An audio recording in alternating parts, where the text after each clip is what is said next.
안녕하십니까. 예수소망교회 교회학교를 섬기고 있는 이영재 목사입니다. 5월 가정의 달을 맞이해서 우리 교회학교 교육자들과 함께 부모 교육을 준비를 했습니다. 오늘이 그 첫 시간인데요. 양보 어디까지 해야 할까라고 하는 그 주제를 가지고 우리 함께 목사님들과 전도사님들 한번 이야기를 나눠보도록 하겠습니다. 먼저 코로나 기간 동안 어떻게 지내셨는지 한번 이야기를 좀 나눠 주셨으면 좋겠습니다. 네. 저 같은 경우는 사회적 거리두기로 인해서 집에만 많이 있다 보니까 일단 많이 먹고 또 많이 살이 찐 것 같습니다. 네. 저는 오히려 반대로 운동도 그래도 열심히 하고 집에서 홈트도 하고 하면서 살이 좀 찌지 않기 위해서 노력을 많이 하고 있는 것 같아요. 그리고 애들 온라인 예배 드리면서 그 준비도 열심히 하고 있습니다. 네, 뭐 아이들 그리워하면서 또 언제 같이 예배 드릴 수 있을까 손꼽아 기다리고 있습니다.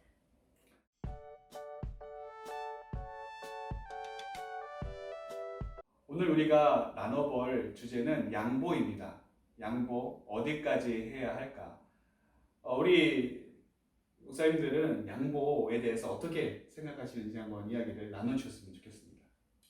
당연히 해야 된다고 생각하고 또 그리스도인이라면 해야 될 덕목이라고 생각을 하는데 우리나라에서도 많이 발전되어 가고 있다는 느낌이 들어요. 특히 얼마 전부터 이제 지하철에 임산부 배려석이 생겼잖아요.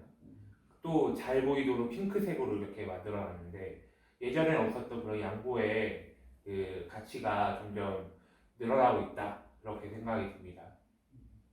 저도 양보라는 가치가 사람들의 의식이 높아지면서 절대적으로 필요한 가치가 되는 게 아닌가 생각이 들어요. 특별히 이번에 코로나 사태를 보면서 전 세계적으로 마스크도 많이 부족했고 또 그렇게 또 줄서기 마스크를 사려고 줄 서는 그 장면에서 양보의 미덕이 가치가 얼마나 중요한지에 대해서 또 한번 생각해 보게 된 것 같아요. 네, 사회가 이제 양보에 대한 의식이 많이 좋아지고 있다고 저도 그렇게 느끼는데요. 마트를 갔을 때도 보면은 이제 물건 한 개 사는 분과 막 카트를 가득 채운 분들이 있을 때 이제 앞에 막 물건이 많은 분들이 있으면 이렇게 뒤에 한두 개 계산하실 분들에게 뭐 먼저 계산하세요 뭐 이런 식으로 양보도 하고 뭐 마스크 이번에 줄 서는 것도 공적 마스크 살 때도 그렇고 네, 그런 모습을 통해서 좀 많이 달라지고 있구나 네, 의식이 생기고 있구나 그런 걸 느낄 수 있는 것 같아요.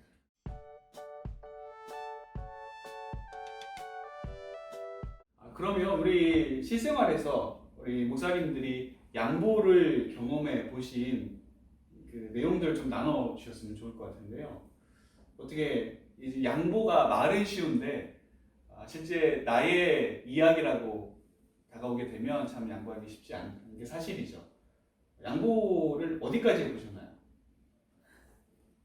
편하게 말씀해 어디까지? 주시면 좋을 것 같아요. 양보를 저는 강요받았던 것 같아요. 저는 삼남매인데 그러다 보니까 누나가 있고 밑에 여동생이 있었는데 누나에게 양보했고 또 여동생에게 양보해야 되는 상황들이 강제적으로 주어졌었던 것 같아요. 그래서 제가 내면에서 자발적으로 양보해야지 이런 것보다 가정 교육 안에서 양보는 해야 하는 거야 라는 느낌을 더 많이 받았던 것 같아요. 그러다가 이제 제가 성인이 돼서 사회에 나왔을 때 그게 아직은 내면화되지 않는 것 같아요. 그래서 저도 이번에 마스크 이제 줄 서는 거 보면서 한편으로는 이해가 되더라고요. 사람들이 왜 이것 때문에 이제 또 경쟁을 하고 또 다툼을 하고 또 양보를 하지 못할까? 심적으로는 이해가 되는데 사회적으로 좀 필요한 가치라는 생각이 들어요. 그래서 해야 되는 것과 또 하지 못하는 현실 사이에서 약간 저는 갈등하고 있는 것 같아요. 이게 아까 제가 지하철 이야기했었는데 뭐 지하철이나 버스 타고 갈 때 내가 너무 힘든데 누가 봐도 양보해야 될 상황이 왔을 때 다른 사람이 해줬으면 좋겠다 그렇게 생각할 때가 좀 있었던 것 같아요. 그래서 못 일어나고 일단 어쩔 때는 자는 척도 한 적도 있고 그렇게 양보를 못했던 부끄러운 기억도 있어요. 그렇죠. 눈을 감고 말이죠. 저는 그냥 양보하는 게 제 속이 편하더라고요. 좀 제가 조금 손해보는 게 낫지 뭔가 남을 좀 불편하게 하거나 그런 그게 더 저는 불편해서 그냥 양보하는 게 낫다라고 생각하는데 근데 그거를 이제 제 자녀에게까지 좀 너도 양보해야 한다. 친구와 놀 때도 장난감을 친구에게 양보해라. 뭐 줄을 설 때도 친구가 먼저 하겠다고 하면 먼저 하게 해라. 그렇게 얘기를 하고 있더라고요. 근데 그게 과연 옳은 것인가? 저 아이의 마음은 편할까? 라는 제 마음 같지가 않을 텐데 그거에 대한 좀 고민이 좀 있긴 있어요. 네.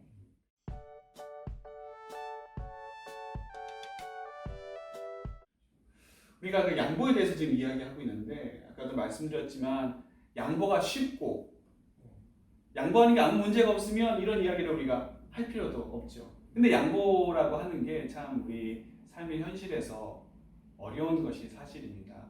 그럼 이렇게 양보가 좀 어려운 이유가 뭘까요? 일단 뭐 가장 직접적으로는 손해 보기 싫은 거죠. 저는 이렇게 교회 올 때 차를 운전해서 오거든요. 근데 이제 제가 교회에 도착해야 하는 시간이 있고 또 제가 달려가야 할 길이 있는데 차선을 양보해 주다 보면 이제 그 목적을 이룰 수가 없어요. 그래서 내 목적을 달성하기 위해서라도 내가 무언가 이루기 위해서라도 또 손해 보지 않기 위해서라도 양보가 조금 이제 현실적으로 뒤로 미뤄지는 것 같아요. 알고는 있으나 어떤 그런 현실적인 문제를 생각하다 보면 양보는 항상 뒷전으로 밀려가는 것 같아요. 손해 보기 싫은 마음. 또 그리스도인으로서 뭔가 마땅히 양보를 해야 되겠다라는 그런 마음속에 그런 생각들이 다 있는 것 같아요. 그런데 이제 아까 목사님 말씀하신 것처럼 손해도 보기 싫은데 그리스도인으로서 뭔가 양보도 해야 될 것 같고 그러면서 그 내면의 갈등이 점점 심해지는 것 같아요. 그래서 저는 차에 십자가를 잘 달지 않습니다. 그렇군요. 저는 어렸을 때 저도 마찬가지로 이제 동생한테 양보를 많이 한 적이 있는데 그때마다 어떤 생각이 든 적이 있냐면 우리 엄마 아빠는 나보다 동생을 더 좋아하나? 나는 너무 무시하는 거 아닌가? 막 그런 생각이 들 때가 있어요. 뭐 예를 들어서 내가 오랫동안 그 식당에 줄을 서 있던가 아니면 그 놀이기구를 타기 위해 줄을 서 있었는데 누가 갑자기 이렇게 끼어들려고 했을 때 아니면 누굴 먼저 보내줄 때 뭐지? 나 이렇게 오래 서 있었는데 저 사람이 저 종업원이 날 무시하나? 막 내가 너무 착하게 보여서 무시하나? 그런 생각을 좀 하게 될 때가 있는 것 같아요. 네. 근데 분명히 내가 양보를 하면 누군가는 혜택을 받거든요. 그렇죠. 그러니까 양보가 어려운 이유 중에 하나는 내가 당하는 내 입장에서 생각해서 그런 것 같아요. 내가 손해보고 내가 조금 덜 이익을 취할 때 그런 관점에서만 나를 바라볼 때 어려워지는 것 같아요. 근데 내가 양보를 했을 때 누군가가 혜택을 보고 또 더 나은 삶을 살 수 있다 라는 공동체적인 가치를 생각하면 조금 우리가 관점이 달라지지 않을까 라는 생각도 하게 돼요. 근데 저는 자녀를 이제 양육하면서 제 아들한테 막 이렇게 양보하라고 가르친다 그랬잖아요.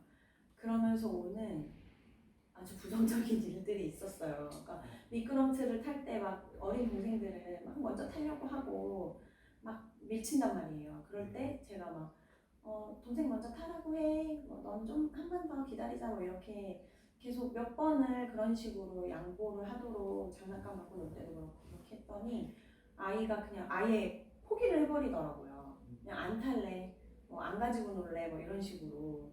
그래서 그때 조금 이제 충격을 받았어요. 이건 아닌데 그러니까 포기하라고 한 건 아니었는데 그래서 좀 어떻게 가르쳐야 되나 좀 고민이 생기더라고요. 맞아요. 아이들은 양보하라는 것이 다 포기하라는 가치로 받아들일 수도 있을 것 같아요. 저는 자기가 가지고 있는 그 권리, 자기가 누려야 될 그 권리를 내려놓는 게 참 쉽지 않다. 권리라고 하는 것이 당연히 내가 가지고 있어야 되고 내가 누려야 될 건데 양보는 이걸 내려놔야 되잖아. 다른 사람에게 이 권리를 주어야 되고 그런 면에서 볼 때 우리의 어떤 본성상 이 나의 권리를 내려놓고 포기한다라고 하는 게 불가능한 일 아닌가. 뭐 한두 번은 할 수 있겠죠. 또 어떤 상황에서는 부모님이나 누가 시켜서 할 수는 있을지 모르지만 그것이 나의 그 자발적인 마음에서 또 기쁜 마음에서 나올 수 있을까. 거기에 대해서는 의문점이 있습니다. 그래서 요새 그 놀이터 가보면 이제 그 부모님들이 아이들에게 하는 말이 양보하라는 말보다 네가 하고 싶은 대로 하라는 말도 그렇지, 요즘에. 꽤 많이 하시는 것 같아요. 그래, 아무개야 네가 하고 싶은 대로 해. 이렇게 할 수 있어. 이런 두 가지 어떤 말들이 다 교차하는 것 같아요. 근데 그래서 또 양보도 못 배우게 되고 그렇죠. 아이를 딜레마인데요. 아이를 기죽이기 싫으니까. 네. 요즘 그런 게 좀 네.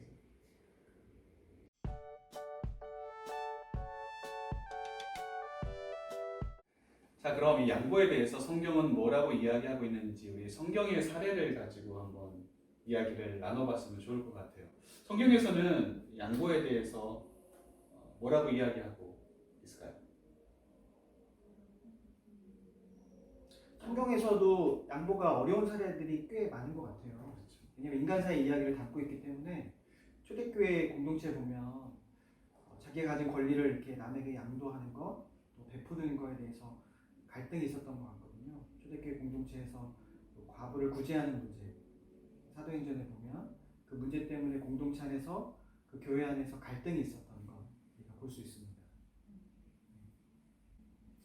저는 그 아브라함 생각이 나요. 아브라함과 그 조카 롯이 땅을 이제 선택하라고 아브라함이 먼저 양보를 해서 롯이 좋아 보이는 땅을 선택했죠. 결국 좋은 땅은 아니었지만 네.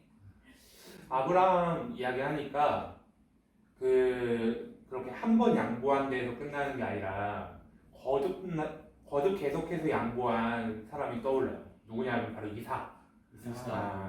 그렇죠. 그래서 이삭이 진짜 어마어마한 양보를 하는 사람인 것 같아요. 그럼 이삭이 어떤 양보를 했는지 우리 성경 전문가이신 이영 목사님 한번 그 내용을 이야기를 해주시면 좋을 것 같아요. 양보하면 안 되나요? 제가 한번 그 창세기 26장에 나오는 이삭 얘기를 잠깐 나눠보겠습니다. 이삭이 우리가 알고 있듯이 거듭거듭 양보한 사람이에요. 하나님의 언약을 받고 이제 우물을 팔게 되는데 총 4번의 우물을 팝니다. 그 3번의 이사를 가요. 첫 번째 우물을 팠는데 블레셋 사람들이 와서 시기를 해요. 그래서 우물을 결국에 버리고 다른 곳으로 이주하게 됩니다. 거기서 또 우물을 팠는데 또 사람들이 와서 시기해서 또 우물을 메워버려요.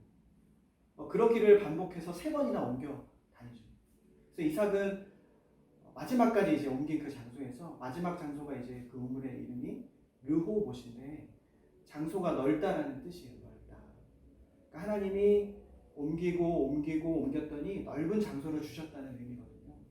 그러니까 하나님 안에서 하나님을 믿고 내가 이것을 다 타인에게 혹은 하나님을 믿고 양보했더니 하나님이 나에게 더 좋은 것으로 주셨더라 하는 내용이 창세기 26장에 나오는 이삭의 이야기입니다.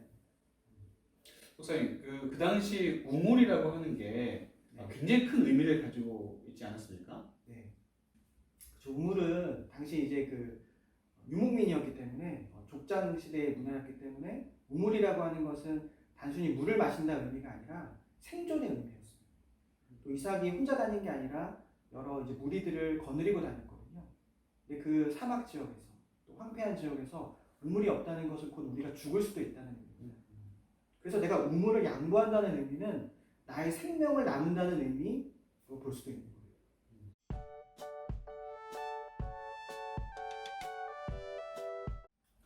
그럼 이삭이 어떻게 그렇게 3번이나 양보를 할 수 있었던 비결이 뭘까요? 이거 조금 생뚱맞을지도 모르지만 어떻게 보면 이삭한테는 좀 여유가 있지 않았을까요? 그러니까 아브라함도 부자였고 이삭도 그 경제적 여유. 경제적 여유도 있었고 결국 진짜 경제력이다. 그래서 그래 나는 다음을 기약할 수 있어. 그리고 다음을 기약할 때 따라와줄 사람들이 있어.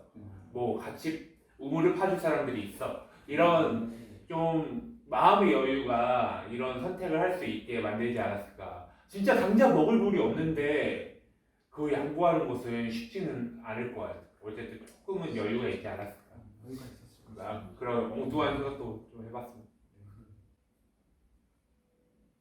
그런 의미로 본다면은 이제 이삭이 좀 그 리더로서 카리스마가 있었나 봐요.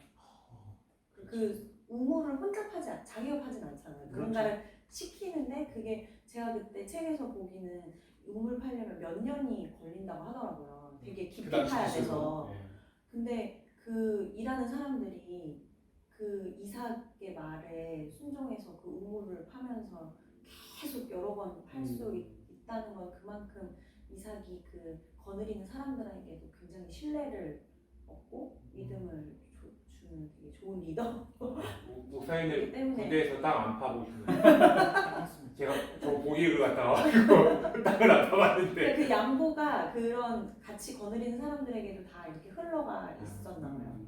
그러니까 다 같이 이렇게 할 수 있었던 거예요. 땅을 팔 때 제일 난감한 게 땅 팠을 때 돌이 나오는 경우예요.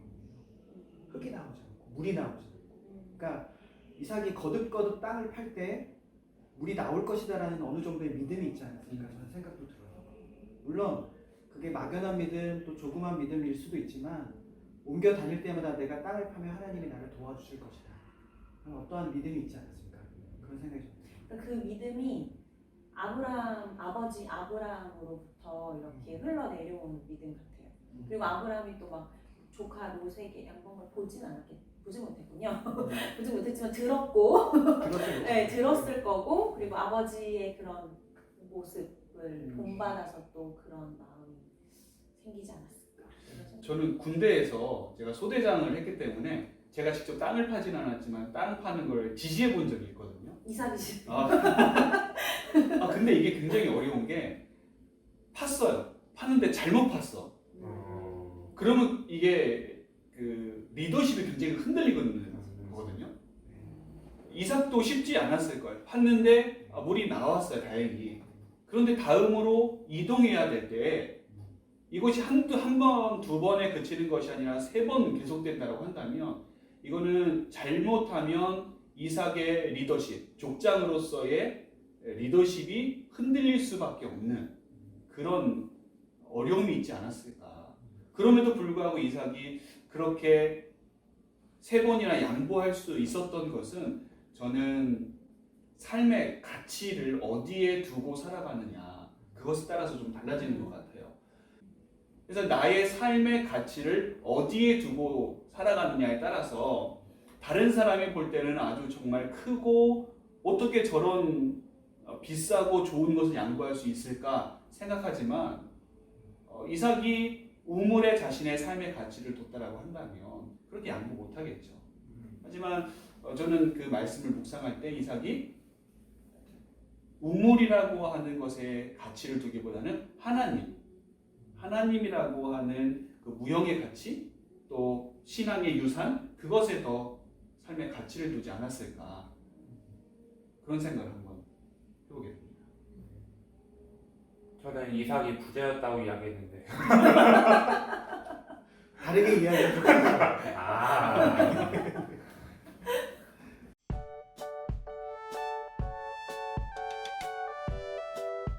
그럼 오늘 이 시간 나눈 이야기를 토대로 가정에서는 어떻게 적용할 수 있을지를 한번 이야기 나눠보면 좋을 것 같아요.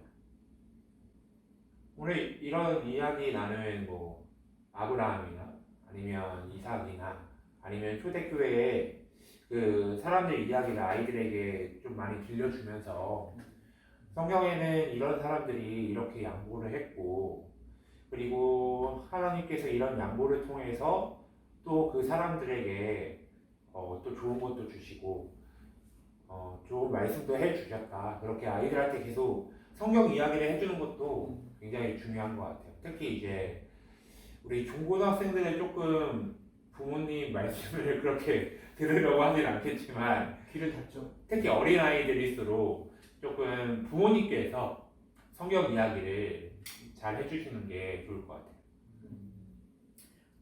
또 그 아브라함이 그러니까 이삭이 아브라함의 그런 모습을 보고 또 믿음의 유산을 이렇게 물려받은 것처럼 또 이제 부모가 먼저 이런 양보를 실천하고 그래서 자녀가 그 모습을 봄으로써 자연스럽게 그 양보의 삶을 살아갈 수 있도록 하는 게 좋지 않을까 그렇게 해야지 않을까. 제가 하나 더 생각이 나는데요.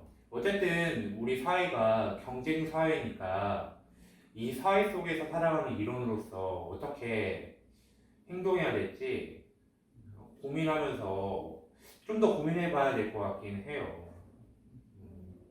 근데 이제 그 경쟁 사회에서 추구하는 게 결국에는 이제 뭐 물질의 복이라든지 아니면 뭐 명예라든지 뭐 이런 거지만 사실 이삭이 추구했던 거는 그런 게 아니었잖아요.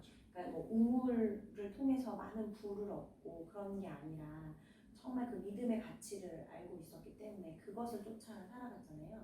우리가 그걸 좀 기억하면서 정말 우리가 이걸 함으로써 뭔가 뭘 얻는다, 뭐 세상에서 받는 복을 얻는다 이렇게 생각하기보다는 정말 하나님의 나라를 위해서 그리고 또 그것을 이루어가는 그 복을 누리게 된다는 걸 좀 기억하면서 하면 어떨까 생각이 들어요.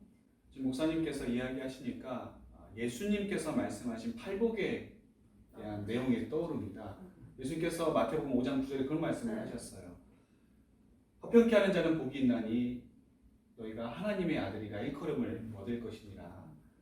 우리가 이 세상에서 이야기하고 또 이 세상에서 큰 가치를 가지고 있는 세상적인 복이 아니라 하나님 나라의 복. 그 복을 우리 삶에서 있어서 가장 중요한 가치로 삼고 살아간다라고 한다면 양보하는 것, 또 다른 사람들에게 배려하는 것, 그것이 그렇게 어려운 문제로 다가오지는 않지 않을까. 우리의 힘과 또 우리의 능력으로 하는 것이 아니라 그 복을 믿는 사람들에게 주시는 하나님의 능력으로 우리가 양보하는 삶을 살 수 있지 않을까. 우리뿐만이 아니라 우리 자녀들도 그런 삶을 살 수 있지 않을까 하는 생각을 해보게 됩니다. 오늘 우리 양보 어디까지 해야 할까에 대한 이야기를 나눠봤는데요. 목사님들 소감 한 말씀 해주시죠. 네, 저는 양보는 어려운 가치인 것 같아요. 내 속에 문드러지는 어떤 상황들이 많이 펼쳐질 것 같고 또 자녀들에게 그런 상황이 펼쳐질 때 부모님들의 마음이 많이 상할 수도 있을 것 같아요. 그런데 성경은 늘 이야기하듯이 우리 마음속에 그런 내적 투쟁을 통해서 하나님의 약속이 이루어져 가거든요. 우리가 그것을 한 걸음 한 걸음씩 걸어가며 서로 격려하는 공동체가 되면 좋겠다 생각이 들고 특별히 부모님들이 또 저도 그렇지만 먼저 그런 하나님의 약속의 성취를 경험하면 좋겠습니다.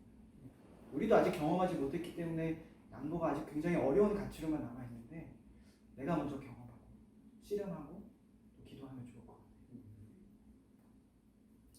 아직 어디까지 해야 될까에 대한 결론이 나질 않아요. 그 어디까지가 어디까지인지 잘 모르겠지만 이제 결국 우리가 끊임없이 노력하고 그래야겠죠. 네, 저는 뭐 그냥 이제 양보할 상황이 나에게 닥치면 그냥 그래 이삭도 그랬지 하면서 조금 오늘 이야기했던 것들을 마음에 새기면서 한 번 해봐야 될 것 같다는 생각을 했어요. 오늘 부모학교 첫 번째 시간 양보라고 하는 주제를 가지고 목사님들과 이야기를 나눠봤습니다. 우리 목사님들 나와주셔서 감사드리고 다음 주에는 새로운 주제로 여러분을 찾아뵙도록 하겠습니다. 다음 주까지 여러분 꼭 기다려주시기를 바라겠습니다. 평안하세요. 감사합니다. 감사합니다.